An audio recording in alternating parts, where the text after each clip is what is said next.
You've been listening to the Bolden Revival Orchestra. My name's Dan Hardy and I'm the convener of the orchestra, and our mission is to produce concert performances of early jazz of the period 1897 to 1907 with authentic instrumentation, repertoire and performance styles. You've probably noticed already that some rather strange things about the group. If we have some light on the band, perhaps we can have a look at the instrumentation. First thing you'll probably notice is that we have a violinist sitting in the middle of the group. Up until about 1920, most of the great jazz bands had a violinist leader, and we've been fortunate enough to get Dan Weltlinger to come and join us for this purpose.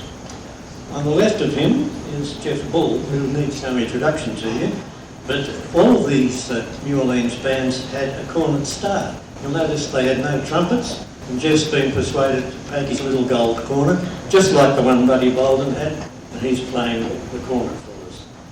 In addition, they all had skilled French-trained clarinetists, usually playing the simple system clarinet, and we're lucky to have Paul Finesse playing a simple system clarinet. And on the other end of the band, we've got John Bates playing valve trombone. There were no tailgate trombones until around 1913, and if you have a look at the instrument he's got, it's a bit different from the one that's standing beside him on the stand, and that it works with keys. All the early bands had Spanish guitar, no banjo until about 1920, and Paul Finnerty is doing his best to play the guitar for us. Last time I did this I forgot Stan Valikos playing the bass. You'll notice that he's playing it with the bow, and again that was the original situation. It was about 1911 before the slap bass was invented.